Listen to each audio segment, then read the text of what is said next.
Hey, welcome. Have you ever thought about how a military tactic from like 2,000 years ago could be the key to understanding the biggest conflicts happening right now? Well, today we're going to unpack an ancient strategy that is, believe it or not, more relevant than ever. Okay, so let's get right into it. The core idea is called Songdeng Yokso. It comes straight out of Sun Tzu's The Art of War. And the concept is beautifully simple. You make a ton of noise over in the east, get everyone looking that way, while your decisive attack is happening quietly in the west.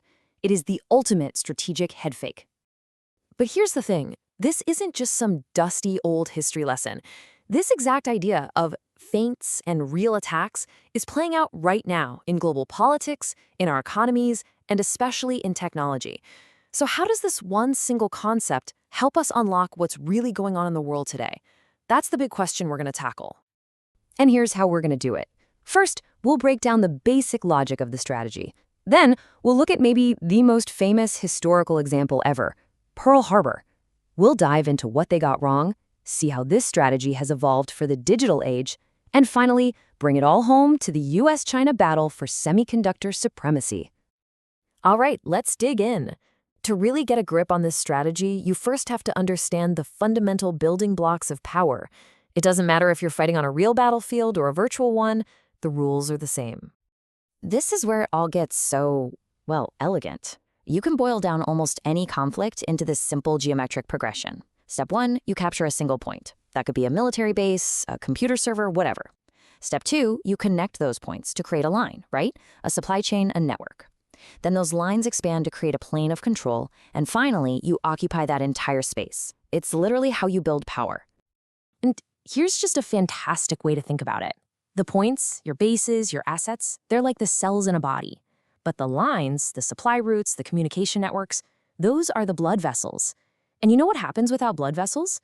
The cells die. It's that simple. If you control the connections, you control absolutely everything.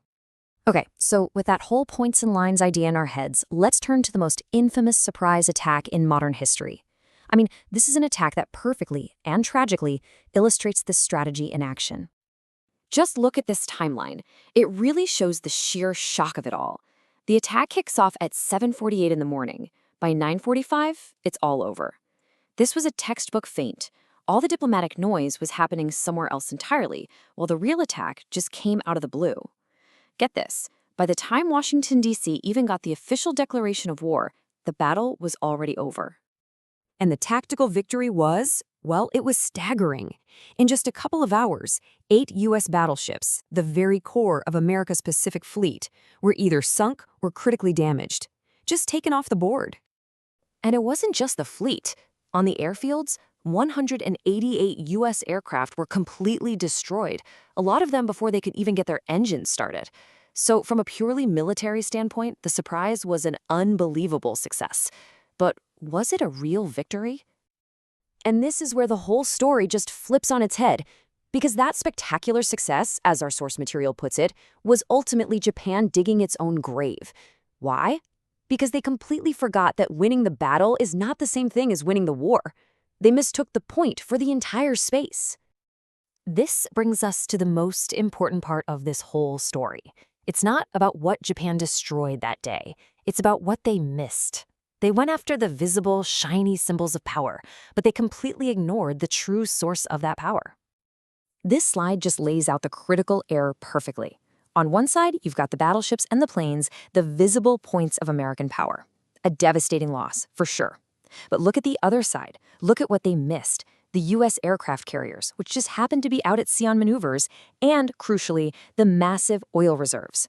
These were the lines. These were the blood vessels that would fuel America's entire war effort. Just let that number sink in for a second. 600 million barrels of oil. That wasn't just fuel. That was the lifeblood for the whole Pacific campaign, and the Japanese attack didn't touch a single drop.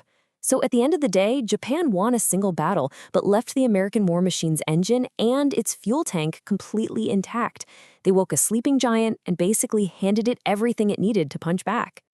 Okay, so now let's hit the fast forward button and jump to today. The world has changed. I mean, that's an understatement. The battlefields aren't just on land and sea anymore. Now they're virtual. But that core strategy, oh, it's still very much in play. Let's just look at how those lines have evolved. The old supply lines, they carried oil, they carried bullets. But the new ones, what you might call internet lines, they carried data. These are our new digital blood vessels, and things like Starlink are the modern version of a critical shipping lane. And you guessed it, the points have changed too. It's not just about a piece of land anymore. The new strategic points are what our source calls phone points. And that means your phone, a company's cloud server, even a smart device in your house. Every single one is a potential target and a node in this new web of power. Which brings us right to the defining conflict of our time, where this ancient strategy is being played out with a really fascinating new twist: the high-stakes battle for technological supremacy between the United States and China. But in this new kind of conflict, the strategy gets a wild update. It's not feint east, attack west anymore.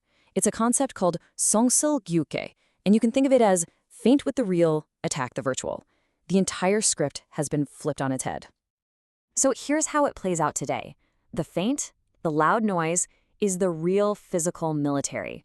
We all see the headlines about Navy ships and patrols in the Pacific. But the true attack, the real target, is the virtual battlefield.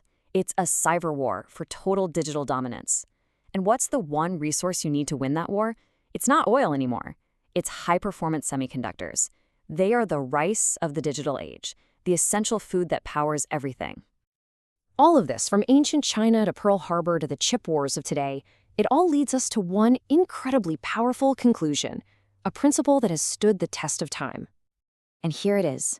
This is the key takeaway. The fundamental logic of strategy never, ever changes. It is always about capturing points and connecting lines. The only thing that evolves, the only thing that's different now, is the answer to one simple question. In this new era, what are the right points to capture, and what are the most critical lines to connect? Which leaves us with one last thing to think about. As physical territory becomes less and less important than digital networks, and as data becomes way more valuable than oil, what does winning even look like anymore? When the entire battlefield becomes virtual, what is the real prize of victory?